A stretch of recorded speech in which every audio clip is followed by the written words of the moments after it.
We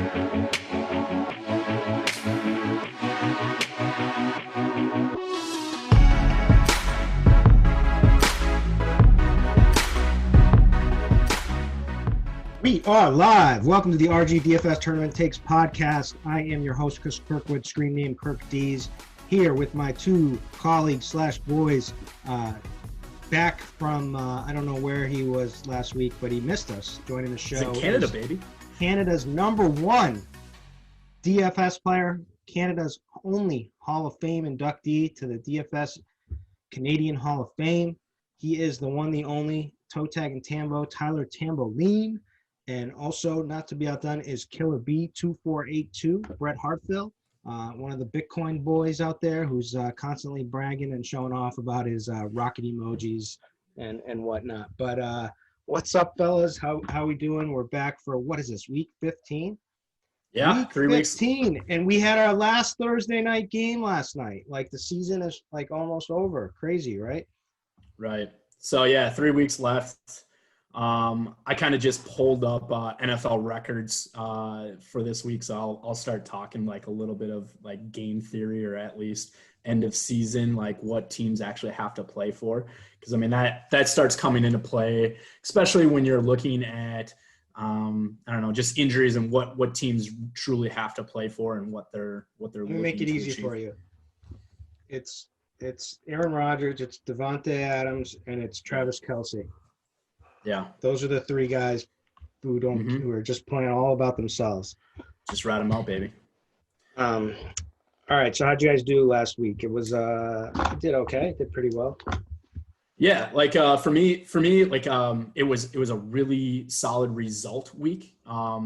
Basically 100% ROI for me. But when I look at my my last decisions coming in like 90 minutes before game time, I made all the wrong decisions except DraftKings. So FanDuel, I had a 1v1 there, just in the flex, Devontae versus Derrick Henry. And the difference between Devontae and Derrick Henry ended up being 12.4 points. I rolled Devontae just because he played in the later slate. I wanted a little bit of time, possible way to kind of leverage off that if my lineup went bad. But I produced a top 10% lineup there, but with Henry, it's a top 1% lineup. So yeah, that was a very costly one there. And then I had a 3 versus 3 that was super costly. We got news that Fournette was ruled out, so I ended up buying Rojo in a few spots. And so it got off of both Mike Davis and Henry and got onto Rojo and Devontae. So I ended up buying a lot of Devontae over Derrick Henry, which ended up being, like a 12-point mistake. And then getting off of Davis there for Rojo was pretty costly. In Yahoo, I kind of just a little bit over break even. But yeah, I had a really solid week on DraftKings.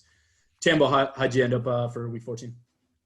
Well, now that we're through your whole spreadsheet there of results, I'll tell you how I did. It was pretty good, actually. My first week not being on the pod, I apologize. I appreciate you guys filling in for me and getting it done. But, it was looking like a bad week, and then it turned out to be good at the very end of the game. My highest Ayuk, Brandon Ayuk. I told you about this story. Yeah, basically they should have probably thrown a Hail Mary, and instead they decided to throw a little slant pass to Ayuk, which ended up going for 12 or 13 yards or something. You get the 1 point full PPR, the yardage add-on. I was kind of worried because he gave a little flip pass at the end, and I remember like way back at like a live final where somebody did that. I think it was someone for Tennessee. I can't remember now. 2000, yeah, it was 2015. I was at that.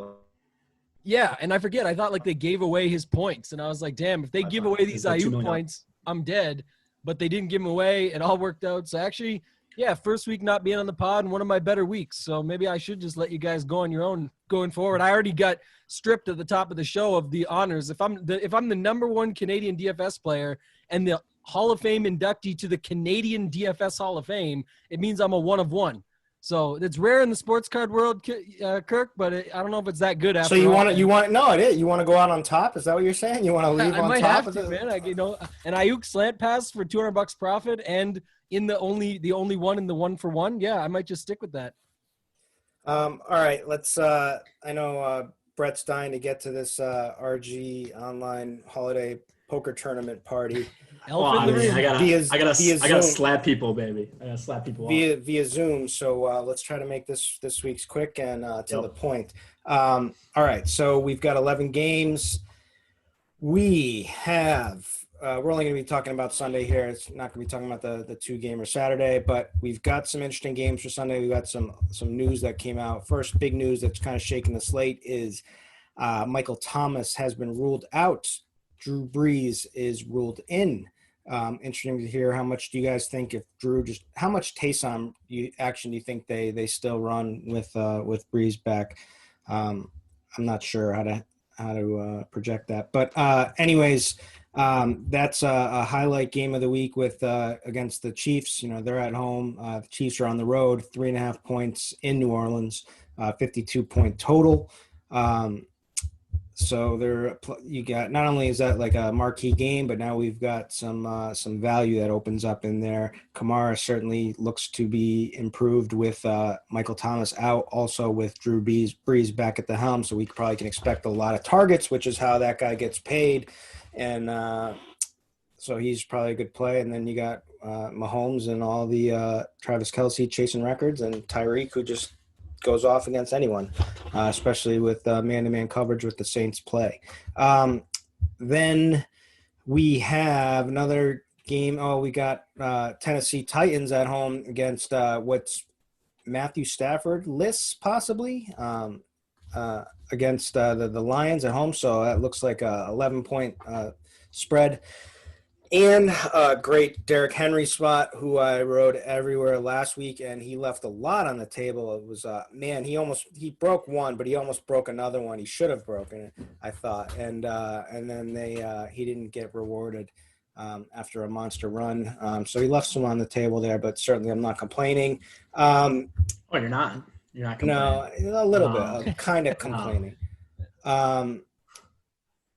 Then we have, what else for like a higher total? There's the Colts at home against the trash defense of the Texans with Deshaun Watson. The good news for the Texans is that, I don't know if David Johnson really qualifies as good news, but at least he's back.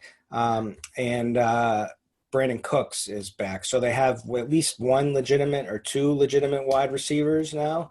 As opposed to this makeshift offense they were using last week. But, man, they are a disaster. And T.Y. Hilton certainly owns them every time he plays them. So it'd be interesting what we do with him. What else? You got Lamar against Jacksonville. Everybody smashes against Jacksonville. I'm not sure what the status on Hollywood Brown is with the COVID. Now I'm hearing reports that he's probably going to play, but he's certainly not going to be practicing with the team. So we'll see how that ends up. We got the Seahawks, Russ, against the Washington, on the road against the Washington football team. Small total, but maybe a lone spot to participate in. I don't know. And then you got Tom Brady, minus 6-point favorite against the Falcons, who are without Julio. The good news for Brady is it's in a dome. Good news for Brady is that the Falcons defense is horrible against the pass, but good against the run. And we'll see how competitive the Falcons offense can be without Julio. That's kind of the big concern there, right? And then, I don't know, and then a bunch of rest of other games. That's it. What about your game? What about your game? Hurts versus Kyler. Oh, my God, I missed that. That's my favorite game. That is my favorite game. 48.5-point total, Arizona at home. Kyler looking a little bit more like himself after last week. Back to the Russian Kyler. Maybe his shoulder's a little bit healthier. He passed the eye test to me, looks better against this atrocious, depleted Eagles secondary. So, and Jalen Hurts. So 2 running back quarterbacks. And a lot of play volume potentially in this one. So, yeah, I love that spot. So that's it. Those are all the games for me. But any early big picture, big slate overview for each of you guys? Any thoughts? For me, I'll just say it's December, so weather, right? There's plenty of dome games that we can invest in. Playoffs, right? So just know what teams have what to play for. And then just, obviously keep up with the injuries, because we already got stud wide receivers out like Michael Thomas, Julio Jones. Galladay's still not out there. But yeah, we have some really questionable guys too, like the Giants guys with Evan Ingram, Daniel Jones. Cole Kmet could be in a big spot if Jimmy Graham's out. Chase Edmonds highly questionable. So yeah, just a lot of obviously late year injuries here that will swing a lot of things. So who knows how much this show will be even relevant come Sunday because there's still a lot of news to drop. Yeah. I think you're right on some of the stuff, the news for sure. Like you said, we have to be on top of it all year. It's already later in the season. We see this stuff enough. Like, Zeke would be an example. Will they want to put him out there, whether they're already splitting with a guy like Pollard? There's a lot of situations like that. For me, it comes down to continuously ignore cornerback and wide receiver matchups. Don't really play into do guys care, because, these guys are all still playing hard, and a lot of spots you can still get after. I think the biggest thing is with all these large spreads on the slate, typically it leads to a lot of running backs in those situations. And I definitely think there's some opportunity to take some passing attacks where, if a team has a 30-point total, I don't care if they're supposed to win by 14 in Vegas, and probably do. It doesn't necessarily, that's been the thing from 4 years ago, 5 years ago in DFS. It still works in your favor. You can play the running game there all you want, but that's not going to be unique. You're not going to be setting yourself up any way other than others are. And then lastly, that's why I brought it up, Kirkwood. I'm excited for this one game, man. Hurts versus Kyler. I think that's going to be a great game. And I know people are talking about it a little bit, but I don't know. We'll see, man. I think Jalen helps more than he hurts. So I'm more into that game, more into him as a quarterback play. Yeah, there you go. But let's do it, man. Let's talk about this. Let's get through it. We'll start with running backs, I guess, and roll it out from there. Yep, right at the top. So the guy who I jammed in everywhere. So last week I jammed in Derrick Henry everywhere, every site. Man, I want to jam him in again against Detroit. Just a team that you absolutely can run on, a team that has been at the bottom of the DVOA against running the whole year. I mean, they're the bottom against everything, but you can do whatever you want. But this is just a spot where you just feed the big dog, and he should produce and break some. So like him. You like him on DraftKings at I'll play. If there's value, I like him for sure. It's the safe. To me, he's like the safest. Things could go wrong, so I wouldn't say the safest. Because obviously, like a passing touchdown, we'll take him. But I'll ride this guy. I mean, I think Kamara outscores him at 2K cheaper. Kamara's a better play, but you can play them both. And I know you'll probably – well, maybe you won't, because I would like Henry over Dalvin Cook. No, I agree with that. And so anyways, but the other guy I jammed in was David Montgomery, who is electric, by the way, and I'm sick of people slandering him. You've been beating this horse. Yeah, and I'm fucking right, God damn it. No. He's so bad. It's literally the 3 best matchups of the entire year. I don't care. The dude is good. He's not bad. It's just been a shitty quarterback and a bad line forever. I gotta side with Kirkwood on this one. I think Sell he's high. right. Sell high. But get those Montgomery rookies. Get those autographed prisms or whatever the hell you guys buy. Anyways, Cam Akers is going to be really popular from the Chucks perspective. I mean, the dude's just taking over the backfield. Another guy who is electric. 29 rushing attempts against the New England Patriots last week. Last week, and gets the Jets. Now, everyone likes to play these running backs against the Jets. I like to go pass against them because they have just the absolute worst secondary, and it's just such smooth sailing. So that's a way to attack that for GPP. But the Rams they should be able to do whatever they want in this game, and they are run heavy when they can be. So Akers certainly is a good play. Leonard Fournette is someone we should talk about as a value with Rojo out. They've said that he's going to be the lead back for Week 15 against the Falcons, which the Falcons stop the run. It's going to be tough from that angle, but he should be utilized in the pass game. That's where he gets points against that Falcons defense, the running back. However, the reason he was benched was because of his drops, right? He was just dropping everything that Brady would feed him in the passing game, and they just flat out benched him last week and had LaShawn McCoy and Keyshawn Vaughn ahead of him. So for a DMP, so that's an interesting situation to talk about. And then there's Kamara for sure, who's going to start up to be probably the most popular running back play just because of price and Michael Thomas out and Drew Brees back. Guys that'll get forgot about will be James Robinson, David Montgomery, kind of that tier will start losing some of its luster. But those are some GPP plays. I don't know. What are things looking like to you guys? And we didn't even talk, like, if Mostert's out, Jeff Wilson against Dallas. I think it just came out a little bit earlier that Mostert looks like he's going to go, so we'll see what happens there. But that's one of the pieces to monitor for sure. Yeah. It says he just popped up. He's not on injury report for Sunday. Yeah, he's going to be good to go, I believe. I don't believe anything that's exactly. You got to keep an eye on that stuff, man, for sure. Yeah, so I mean, the way I look at it is like, to me, I mean, we haven't taken in the facts of all the news with Michael Thomas being out and then Drew Brees in. I do think Kamara is he's the easiest smash play at 7.4 on DraftKings. Spot where his routes run, his targets go way up with Drew Brees in this offense. No Michael Thomas. We've seen this in weeks 1 through maybe 7, 8. With no MT. Actually, Michael Thomas was there the first 3 weeks, but then like weeks 4 through 7, 4 through 8, it was the Alvin Kamara show. So he is he should be a 10K running back in this spot. Gets a great matchup, not a great matchup, but at home versus Kansas City, he's going to be utilized quite a bit. Easy play. We don't need to say anymore. Yep. 5 touchdown play. Obviously that's gonna affect Derrick Henry. Currently, we have Derrick Henry at 26.7 ownership. That should come down a little bit. I'm gonna be nowhere near 26.7 in tournaments. I think I'll be more. I think I can completely fade Derrick Henry and just Henry's like live with the results. He's gonna 40 ball easy.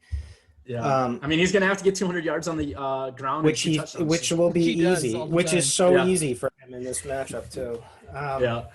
But another thing that we didn't talk about is I think he needs almost 500 yards exactly in the next 3 games to get 2K. So he was complaining, like they let him back in for one play to get over 200 yards at the end, and you saw him like bitching to Vrabel about going back in. And he was like doing that for his own, personal yardage numbers. They didn't put him back in again, but they went to McNichols at the end. But in his next 3 matchups, he's cognizant of that. Yeah, these next 3 matchups are so easy. So I think he gets to 2K. I'm just hoping it's not like a monster 253 touchdown type day. But I think Fournette cheap is obviously going to be chalk with no Rojo. And then you got the Rams 2 touchdown favorites, right, with Akers usage.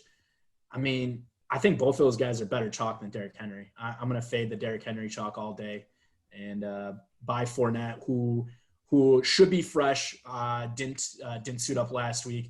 We know Alvin Kamara is fresh That's an interesting line. That's an interesting way to look at it. It should be fresh after being DMP. Yeah.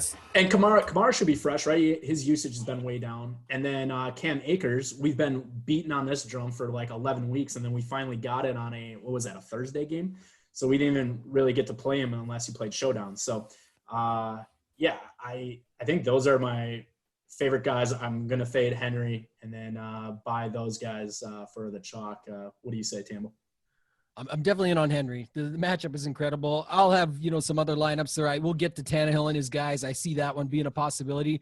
I think Dalvin Cook is interesting up there as sort of a pivot. They just like to use him so much. Again, I don't know what's going to be like late in the season here, but as far as usage goes, but the idea of, what's the gap going to be between those two guys, like 30% versus 10 or something. So I could definitely go there in tournaments. I think that's, a little bit more interesting. Your Kamara thing, I know you were beating the horn, though. You're beating the drum, I should say, Brett, before the Michael Thomas news. So I think that's part of the conversation. But he's just going to be so high owned. And then Kirkwood, I want to ask you about Jonathan Taylor. Yeah, that's what I was going to say. I was going to say start at Jonathan Taylor. That's what I was going to say to you. I kind of like that because now he was going to be owned. I think we're still showing him without the update at like 22%. Right? We haven't updated Kamara yet. Kamara is obviously going to skyrocket and eat up more of his than he is of Derrick Henry's. I think it's easy. Like you talked to Brett earlier when you mentioned it, you can absolutely just play them both with Henry and Kamara. In cash games, I think that's a lock.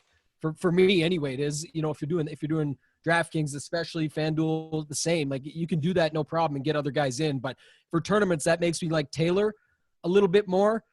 I'm really liking your call, you know, against Akers. I was feeling Akers. I think here's the reason why, and I'll say what I would see for tournaments is I think that not only do people like what they saw in Akers, it was an island game, so it stood out. They're going to get back to it. We know that they don't want to. Even McVay talked about it this week and said, look, I don't know if we're going to feature a guy. That's not normally our thing.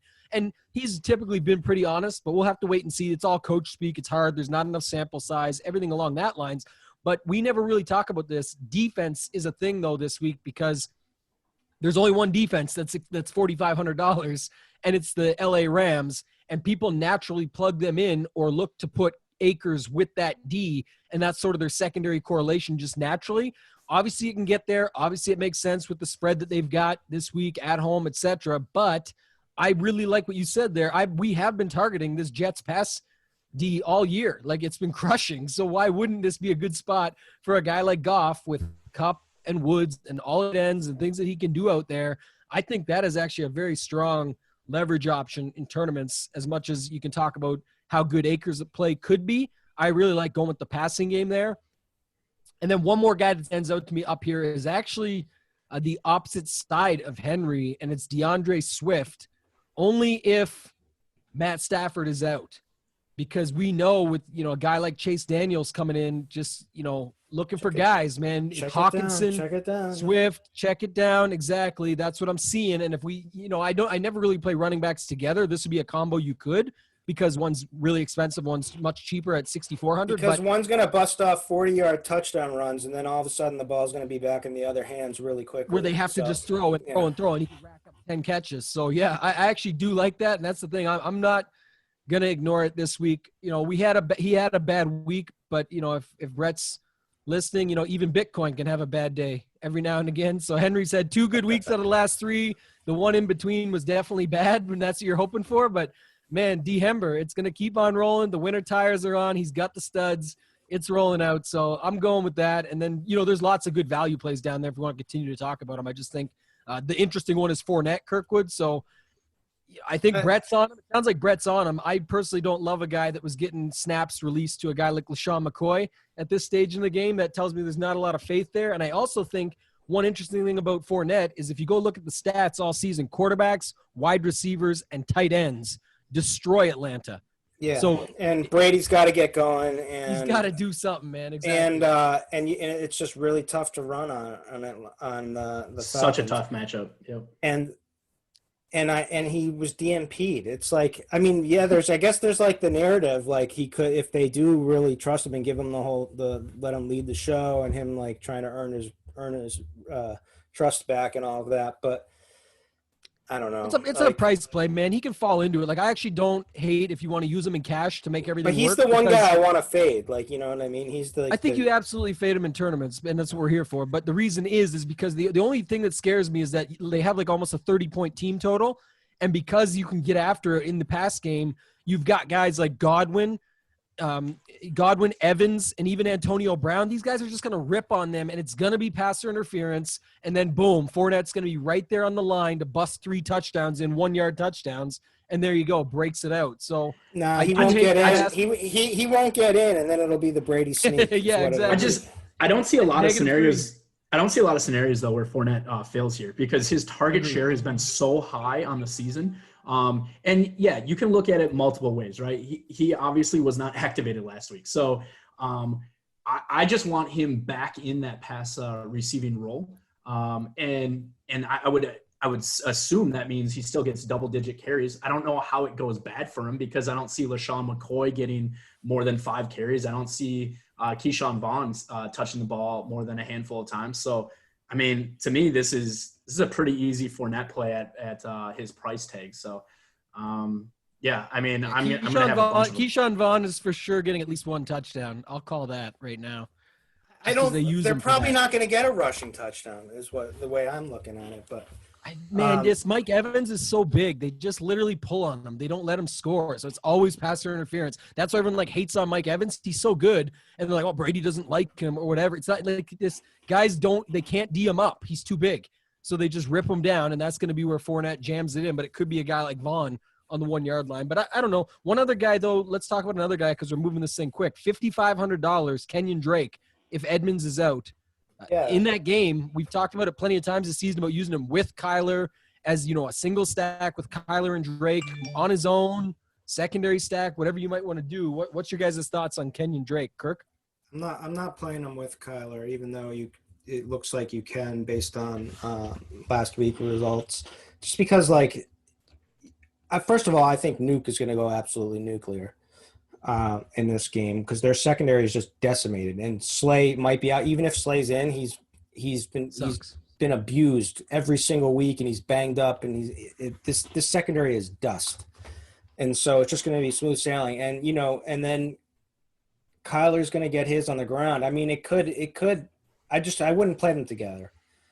I don't mind the play. I'll speak to your Jonathan Taylor. I like that a lot. Basically, the matchup is just as good as it gets. In the spot, they allow 185 yards a game to running backs. Basically, they almost 5.4 yards per carry, which is way more than any against any other team. They just don't tackle. They're just so pathetic. This Texans defense, and the writing now we're at the point of the year where these young guys are taking over their backfields that they've punished throughout the season to try to get them better for pass blocking scenarios and whatnot. And we've seen it with Cam Akers taking over. We're seeing it with Jonathan Taylor. He's had over 20 carries in 2 of his last 3 games. Had 20 carries in the last one, 150 yards, 2 TDs. So and now gets this pristine matchup here against the Texans. So I love that. The guy I want to kind of just get your thoughts on quickly, just going is Clyde the Glide, Edwards-Helaire against the Saints. Tough matchup, but at least from a game theory spot in this game where everyone's going to be having Kamara everywhere. They're not going to want to load up on the 2 running back situation. No one wants to play the running back situation in the Chiefs. It just seems like his price is there. I don't know. If we're talking about Fournette, at 4,500, stranger things than Clyde having busting off a couple of touchdowns in this game have happened. So I'd be interested to hear your guys' thoughts. Yeah, I think he's one of the best tournament plays every week. The reasoning because Kansas City is always going to be one of the most high-scoring teams every single week. Obviously you got Mahomes, you have Kelsey, you have Tyreek just crushing it the last month. And Clyde Edwards-Helaire is still getting the high-value opportunities. That's the big thing. He's getting eight carries inside the 5. He's still getting a lot of targets, 3 targets inside the 10. I like this spot a lot. Kansas City is still going to score touchdowns. It's just and Kansas City, when they're within the 5, it's not like the Packers and Rodgers, where Rodgers is constantly throwing for those touchdowns. They're still running the ball. So I don't know. I feel confident that Edwards-Helaire has a 3-touchdown upside. Can he get there? I don't know. We'll see. But I love you, man. You always add way more than needs to be. He could have a 1 or 2 touchdowns. Yeah, you should have said. Yeah, he does have that 2-touchdown upside, but no, it's got to be 3. It's always 3 or 5. This guy just slams touchdowns on. When your team puts up 5 touchdowns on the most pass-heavy team in the freaking league. No, it's possible. I'm dogging him a little because it's always so funny. Could easily get by with 1 or 2, 101 on the ground. It's an easy 3 touchdowns. We're looking for ceilings, boys. It's these Bitcoin bros. We're looking for ceilings, boys. We're looking for ceilings, man. People say Bitcoin's going to hit 100. Brett's always talking 200, 300 in a split. You know who looked goddamn good last week? Who's that? Miles Sanders. One play. His line is terrible, but he always looks good. He's great. Yeah, it was a hell of a play, and he got 5 targets. He got 14 rushes. It was a tough matchup against New Orleans, who've actually been gashed a little bit lately against. Hey, did you guys see New Orleans didn't give up a 100-yard rusher in 50-some games, and then they gave up 2 100-yard rushers, both Hurts and that's pretty crazy, right? It was 3.5 years they didn't give up a 100-yard. But it was also smart, use your best player. Yeah. So do we think Hurts now is an added bonus? Is he an added bonus to the running game here? I think there's going to be a lot of Yeah, I think it makes it like a lot of like either Sanders or Hurts back and forth, like. Yeah. Sure. The helps and hurts things going all day. He hurts the running game from Miles Sanders. He helps the team overall, and his legs are good. So I actually like Jalen Hurts quite a bit this week as we keep going through the jokes and get to him. But Miles Sanders looks great, man. He always does. But I think just the way it sets up. But you know how it works, right? Sometimes a running quarterback can really help boost that. And you've got a situation here with, another spot just to move it along. But, J.K. Dobbins in this spot with Lamar Jackson. You said earlier, that he's only 5,900. Yeah, that's a hell of a play. Yeah, you said earlier everybody smashes. I played Ingram in Showdown for his one snap, the first play of the game. They didn't use him whatsoever. That's brutal. Yeah, good try. Nice effort. Yeah, I don't know. I think Dobbins is fine. I think it's kind of interesting just because he's a little bit less there than Akers. It's sort of a similar spot. The matchup at home, the big spread, everything that goes with it. You said earlier, everybody smashes Jacksonville. You could say everybody shits on Jacksonville. Now we get Lamar Jackson coming off the poop game. We get him in there. You never know what could happen in a game like this. So. You know what pissed me off is that he gets all that love, but he only came back because McSorley or whatever hurt his knee there at the end. He could have come back. Put a baby wipe in your ass and get out there and play. Oh my God. Something was going on, man. He said he got the IVs. The IVs. Yeah. I think he was just truly cramped up. Irritable valve syndrome, maybe. I don't know. Close. Tambo, I'm right there with you though on Kenyon Drake. I'm not in on David Johnson whether or not it's the injury situation with Duke, but I want to be in on Kenyon Drake for sure. If Chase Edmonds is out. And let's not forget Gus Edwards if we're talking about Dobbins. It's it doesn't have to be Dobbins is electric, but 44 2 touchdowns certainly for 4,400 that will work. I you know what? I would take him over Leonard Fournette right now. Gus Edwards? Yeah. He's had 7 carries. He's had Gus the bus. 2 touchdown upside. He had 7 carries against the Jags. 2 touchdown upside, sure. That's like the max against ceiling. It's the ceiling / also his ceiling is 2 1-yard touchdowns. And so there's your points. You got 13 points or less. All right, boys, we got a poker tournament to play. Let's go to quarterback. This guy's so fired up. I hope Brett Gus Edwards. Gus Edwards. All right, QB. Who cares about QB because we're just only stacking. But Lamar. Okay, this is a week where we can have some naked QBs. Lamar certainly qualifies. He's the worst goddamn passer ever. Did hit after, I guess the cleaning out his system did help him hit Marquise Brown on that play. But other than that, he's the best running back in the league. So his rushing is just amazing. Yeah. And playing Jacksonville. So that's easy. 7,500. Kyler's back to running after last week, 13 rushing attempts. So he's on the upswing again, potentially. His shoulder looked better. At least to me, it looked better.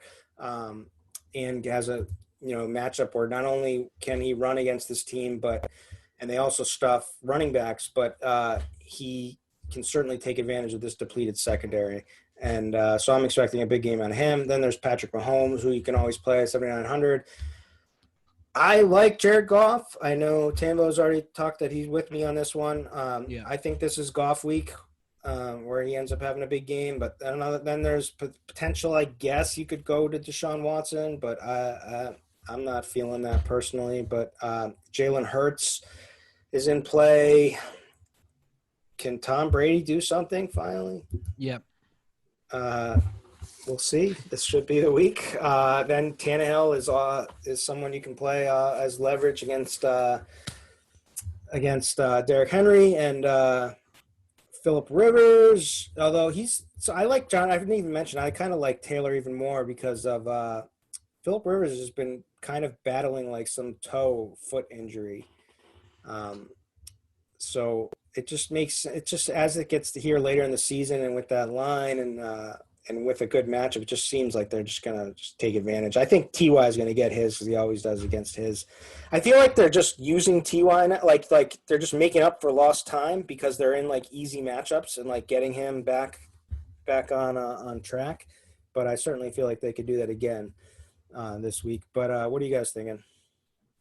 Yeah, I'll just highlight 4 guys, and then I'll let Tambo go from there. But it's Jalen Hurts, I think, will probably be my highest owned guy. Pretty simple here. He had 18 carries, right? That's a ridiculous floor. He gets an easier matchup versus Arizona. It's in Arizona, a little bit better weather game. Philadelphia is about as healthy as they've been all year. That's all we need to have. 18 carries again, had 30 attempts passing. I mean, that's a ridiculous amount of opportunity. And it was against one of the top 5 defenses in New Orleans. So if he can succeed there, he definitely can succeed versus Arizona. And then I'll have plenty of ownership on the other side of the ball there with Kyler Murray at 7K. Matt Ryan at home versus Tampa Bay at 5,400. I know he's going to be without Julio, so that 5,400 is probably a good price tag. But at home in a dome versus Tampa Bay, who's been very susceptible, this defense has not looked good in the second half. So definitely want to have some shares there in what potentially could be a shootout, which they probably will lose. And then I want to gamble on Dwayne Haskins at 5K. It's not pretty, but you know, he's got 6 touchdown upside. He might throw for 7 and run. All right. No, it's mainly against Seattle. And then I'm just a lover of Terry McLaurin. So I know we were talking about how Michael Thomas getting Drew Brees back was going to go up. Look at Terry McLaurin when he doesn't have Alex Smith throwing him the ball. McLaurin's a stud at 6,600. So I'm going to have tons and tons of shares of McLaurin. So that means I got to like Haskins in spots. So isn't that the college narrative too? Weren't they teammates? That's the one that everyone goes back to. So I actually like Haskins. I like that you mentioned him. I think he's interesting down there. So main thing is never should have benched him.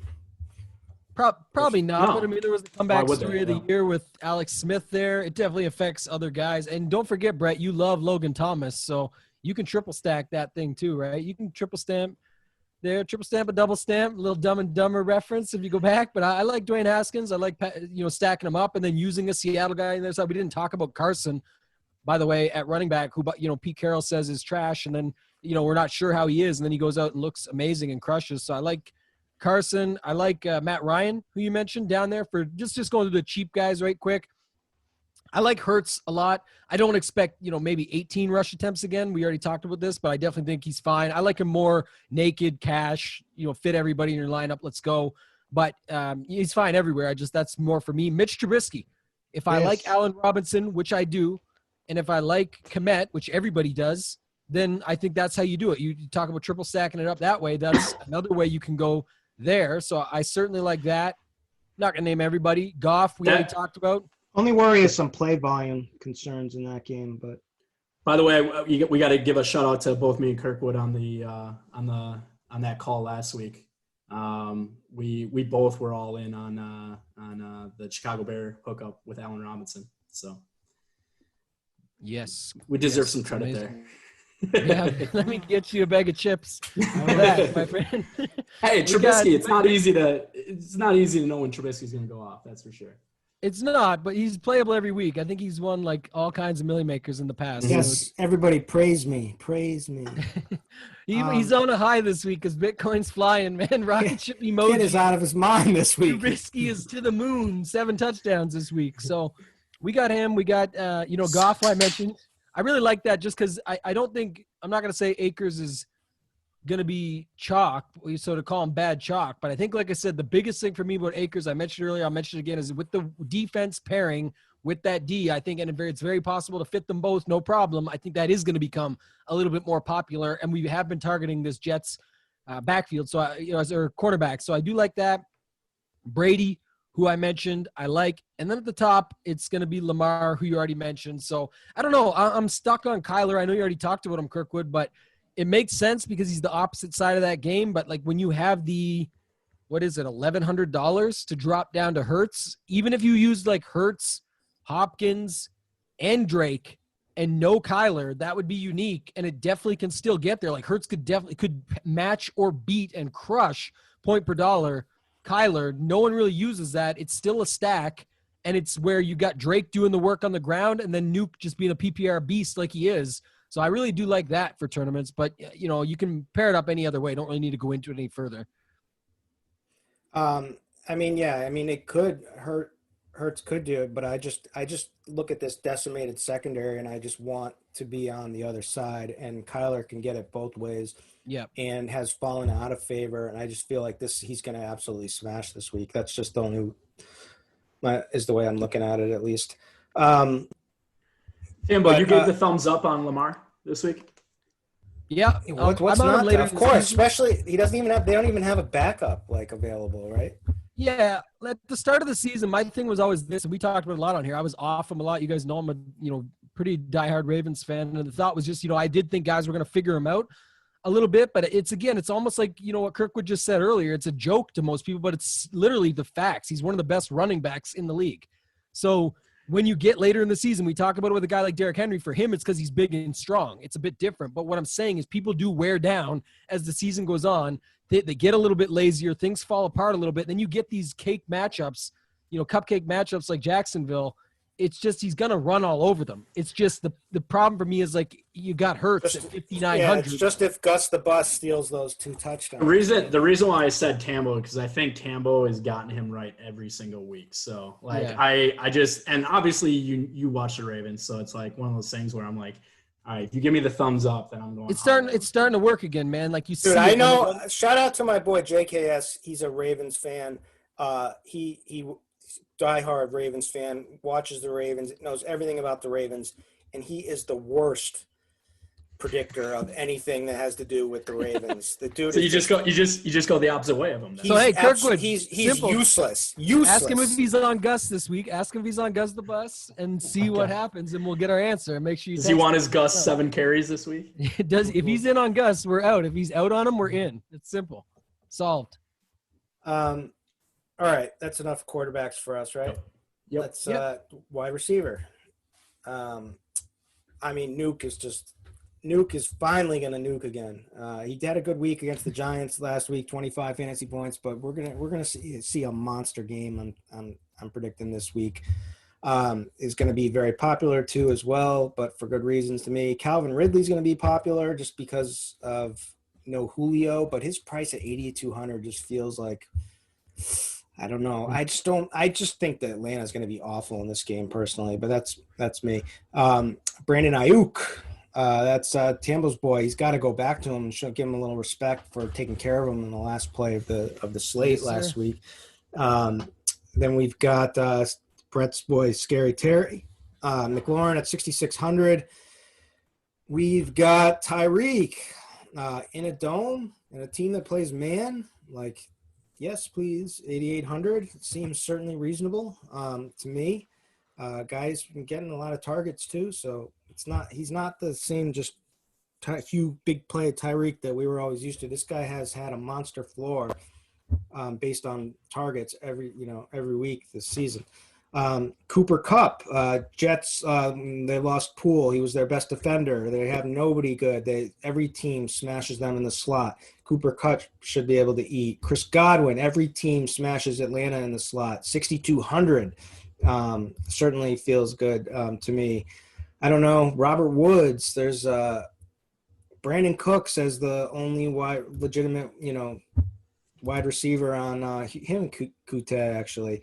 And Kiki has got those, if you want to do BVP splits, Kute has BVP, yeah. Baseball. Pitch counts. And... Yeah. You want to, pitch counts. That's right. We had that last night on what was the term? Rep count? What was the term? Rep counts. They flipped it to. Instead of a snap count or a pitch count, it was a rep count. Yeah, what about T.Y. Hilton versus the Texans? Yeah, that's 5,500 too. He's a smash. Tambo was on the beginning of that. Yeah, the beginning. He was. Now he's got 4 touchdowns since then. My guy this week though for that same call, Lamar, I've been doing pretty well with. What my guy this week for that call, Brett, is Antonio Brown. I thought you were gonna say. I was gonna say Mike Evans. I'm saying it's gonna be Godwin. I'm saying no. Brown has no touchdowns. Brown has no touchdowns, and he's getting 5 this week, Brett. Okay. No, he's getting 1. He's getting 1. Hey, by the way, you just said Antonio Brown. Kirkwood said Godwin, and I said Mike Evans. So we're all three on. But only one is right, and it's me. So it's Antonio Brown. It's obviously me. Okay, let's talk about the Uber chalk here. The Saints guys become Uber chalk, right? Emmanuel Sanders 4,200 and Traquan at 3,200. That's why we can play with ease. Henry and Kamara.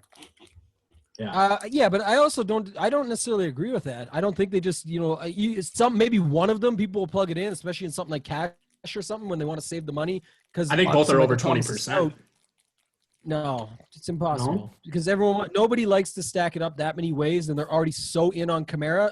Think about these people out there building lineups. They get Kamara in like first click, boom. They're not like, oh, now I need to go get Traquan or Emmanuel Sanders in too. They're just not doing that. So realistically, a Breeze stack with those two wide receivers would be unique. Tell me I'm wrong. The last time Breeze was the quarterback for this team. There's no way I'm playing Breeze. I don't want to play him. I'm saying, but that would be unique for sure. There's Sanders had 14 targets last time Breeze quarterbacked for the Saints against the Chargers. But also you can play. Okay, so just even plugging Breeze in, we always talk about this. How do you manipulate a piece of chalk and make it into something like Kamara?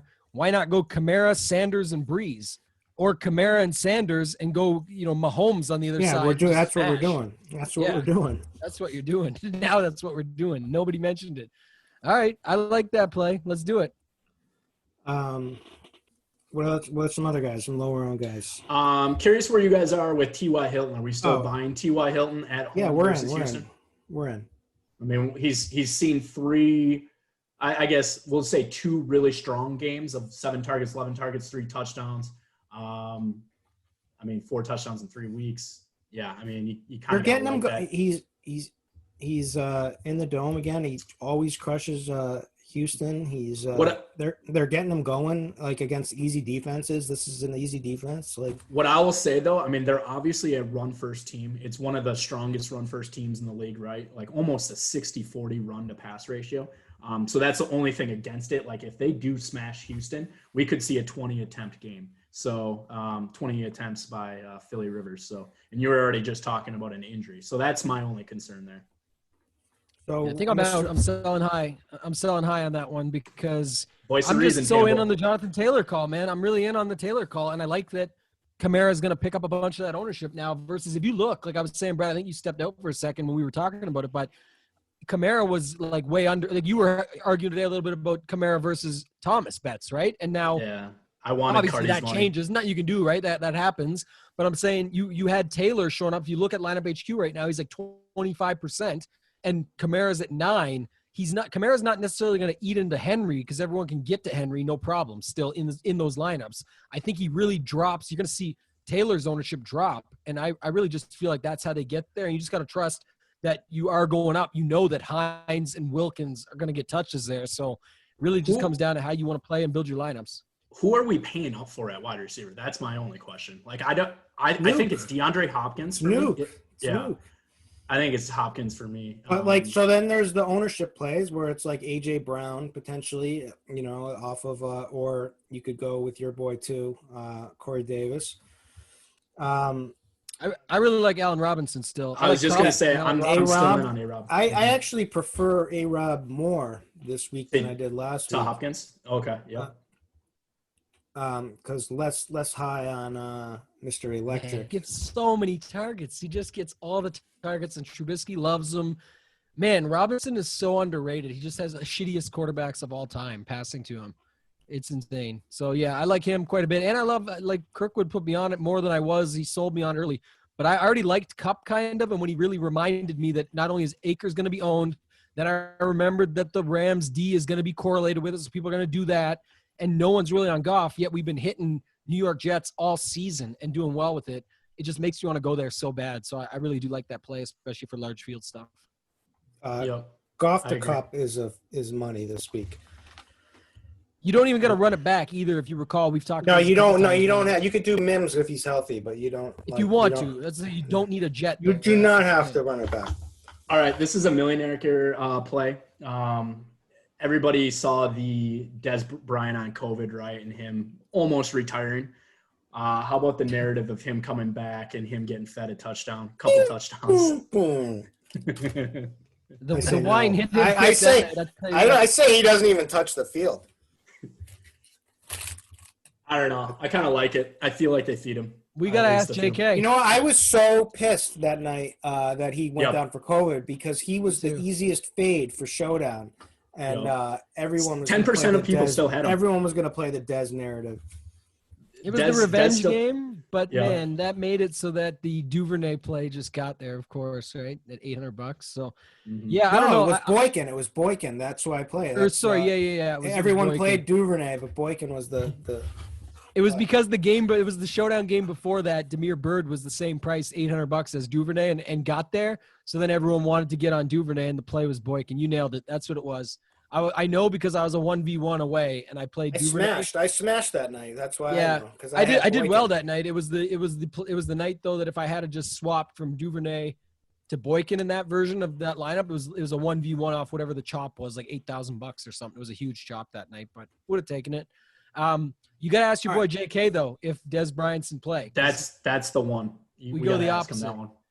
We go the opposite. I like who's the other guy I like that? What about Gallup at $3,500? Yeah, I played him last week. I'll go back again.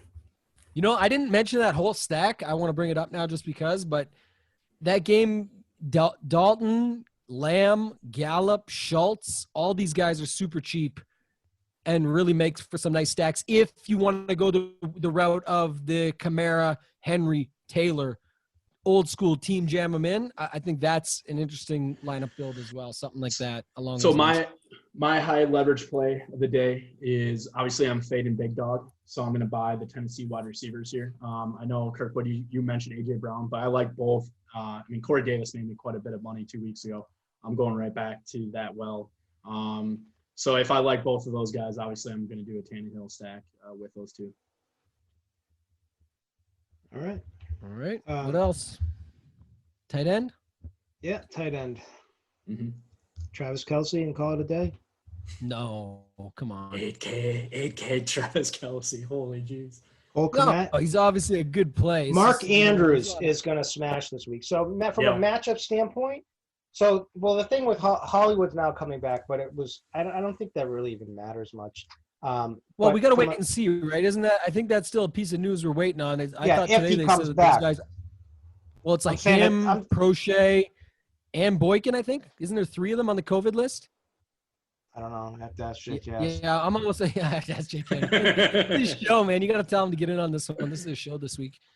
I forget what it is, but there are definitely 3 of them on there. It's definitely Prochet and Hollywood. But what about Duvernay? 3 strongest matchups of the week from the tight end position are Travis Kelce, surprise, surprise, Gronk, and Mark Andrews. And Mark Andrews. And plus now, Andrews looked good in that game. Lamar hasn't looked good, from a passing standpoint, but he is the clear number 1 connection. So, and his prices, there's just such a significant amount of savings off of Kelce if you are paying up. I feel like he's going to have a monster week like this. It just against the Jags just seems like he could. Now the problem is like if Lamar runs, if Dobbins, like there's so many ways this game could go because all of them are great matchups, right? Like so Dobbins could go off, Gus the Bus, like I said, could vulture. Lamar could do it all himself, but if there's one pairing for receiving option, it's Mark Andrews. Tell me this though, guys. So would you rather gamble at a 3 to 4K tight end or a 3 to 4K wide receiver this week? I mean, I always take a cheap tight end, but so wide receiver 1 this year is Kelce. He's wide receiver 1. Like he's the not wide receiver. So I mean, it seems pretty safe, and I still feel like he's not going to be owned enough. So I think I'm still going to have like a ton of shares of Kelce more than the field. I'll tell you who I'm not playing. Last week, it was like Kelce and Gesicki getting there, and it was like two tight end, bullshit. It's like, well, he's a wide receiver, so you just had to compare Kelce against that crew in that price range, and he was absolutely fine. I get it, but I didn't have it. That's for sure. Like I know some sharper guys that had it out there, but I think it's, always interesting. It's just not how I like to normally build, but like you said, Brett, you got to think of him a little bit differently. He's certainly one of the guys that you got to compare it and not make it the same. Can't put him really in the same class. Yeah, and Jimmy Graham, obviously old veteran, he's highly, highly questionable here. I think that's going to bring Cole Kmet into chalk territory if Jimmy's out. Yeah, man. I get it. I understand it, and he's been crushing the last couple of weeks. His snap count's way up, all of that. But a 21% owned value tight end, this is like people getting on too late, man. Like you missed him. He was 0.4%. He was 1.4%. Yep. Now you're like, oh, let me all get in. It's 21%. How many times has that worked out? I'll tell you what. The other side of that game is more interesting to me because Minnesota loves to use their tight ends. No one's really playing Dalvin Cook, but you want certain pieces of that game. Irv Smith, especially because I think Rudolph is going to be out. We're still waiting on the final news, but if Rudolph's out, that's a guy that you would see. And you can have like a Robinson, who's an expensive wide receiver, but we like him. You can have him across from Irv Smith and just use the secondary stack or roll out the stack with Trubisky and do it that way. And if I'm using Kmet, I'm doing something unique. I'm running like Trubisky stacks with Robinson, Kmet, and like Irv Smith. Go back to the 2 tight end and then jam everybody. That's how I'm looking to do something like that if I'm going to play it that way. I mean, we talked about every Saint, but we haven't talked about Jared Cook. Like, where does that bring you on Jared Cook? Like, I feel like Drew Brees coming back in this offense, he utilizes the tight end quite a bit. I think Jared Cook could pop off here too, and he's not going to be as shocky as the wide receivers or Kamara. So that'd be decent leverage there for Saints. Yeah, he's a good play. That's interesting, yeah. Irv Smith back, I think is not going to get played with a little bit of a price hike up to 3,600. I think he's a good play. Hayden Hurst sucks. I'll just say that right now. He does, man. He's so bad. He's just stiff as a board. But he has a matchup, man, against Tampa Bay. That's a good spot. But, man, I don't know. I'll tell you, I'm never playing Jordan Akins again, ever. You will never catch me with a lineup with Jordan Akins in it for the rest. The sun got in his eyes, man. Give him a break. The sun was in his eyes. I couldn't believe I saw him wide open. I'm like, yes, it's in there. And then even the camera work was bad too for the play. And I was like, what the hell just happened? And when you tweeted that, he's just like chugging, running back, no big deal. When you tweeted that on Sunday, I was just like, oh my God, that is like perfect Kirkwood too. Like the broadcast tried to blame Watson. They're like, well, if he catches that, I had a good week, but if he catches that and then and Adams comes down with that 40-yard touchdown bomb that he was right in his hands, but it was kind of a underthrown from Rodgers late in the game there, then I would have had a monster week. But what can you do? Anyways, I don't know. I like Gronk. I'm just gonna follow those matchups, and I know Tambo said who cares about the matchups, but I'll take matchups with Gronk this week. No, I'm talking about you were talking about BVP earlier. I'm talking about this cornerback wide receiver matchup stuff. Yeah. I've been going on all year. These guys are getting burned every time. It don't matter, but I'm with you on the flowchart stuff. Don't give me. I love narratives and flowcharts. All right, here we go. So we're good. I mentioned Gronk earlier. I said, look, if you got Tom Brady in this spot, it's funny. I get the Fournette play, and I'm serious. I bet you this is what's going to happen. He'll fall into a couple, but I think that it's more interesting is that the wide receivers, the quarterbacks, and the tight ends are what crush Atlanta. You can triple them up, combo them up, do whatever you want. And then does this guy get there? Last week was Trubisky, Robinson, and Montgomery. So it can happen, even though this running back's not catching a bunch of passes. It just works out that way. So it could happen. Brady, Gronk, and get your Fournette on. But I just like Fournette better in a cash game than I do in a tournament at 30% ownership or whatever it's going to be. All right. Yep. And you can always play Hawkinson. Yeah, I think I'm right there with you, Kirkwood, on Andrews. I really like him at under 10%. But Hawkinson and Marvin Jones have identical target share with Galladay out. So I'm right there with Hawkinson also. Yeah. Stacks and close it out. All right, stacks. I'm going to just say real easy. Top stack for me is going to be Kyler to Nuke. Who do I run it back with is the question. I don't know who I want to run it. I don't even know if I need to run it back. But it would be Miles Sanders. Yeah, I know, but I don't want to go like heavy with Miles. I would rather have a receiving option, but I don't think I need to run it back. But sure, Miles Sanders would be the guy, I guess, or Goddard at the tight end position. That would make sense. I like Goddard. Didn't mention him just a second ago, but he's another guy I like that's on my radar. I think that's an interesting play this week that not many people are going to be on. I mean, everyone's going to play. I mean, there's no reason I don't have to say Mahomes to Tyreek. But, man, who's the low-owned one? Who did I say that I like low-owned? I have no idea.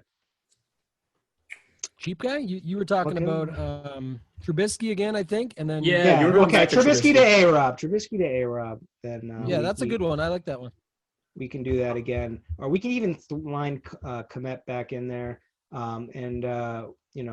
Obviously Dalvin is an easy one, but if you want to take, I think Dalvin is the optimal one, but you can go Thielen or Jefferson for sure, obviously. But those are my favorite stacks.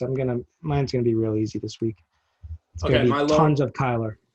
I'll just do my low-owned one. My low-owned one will be just leveraging the Derrick Henry chalk. So Tannehill to A.J. Brown and Corey Davis, and we'll bring it back with Hawkinson on that one. Yeah, I was talking about, I like the Brady stack with Antonio Brown. Definitely like that one. You can bring it back with Gage. You can bring it back with anybody but Hayden Hurst with his hair flowing in the wind. So I'm with Kirkwood on that one. And then the low-end one I like was what you just said. I like Trubisky. I'm going to just rattle this one right off. Trubisky, Robinson, Kmet, and put your Irv Smith in the flex. Double tight end and jam everybody else. And let's go. That's what I'm in on. Let's go. All right, boys. All right, speaking of going, let's go. We're going to leave. So thank you for the RG DFS Tournament Takes podcast, and we'll catch you next week.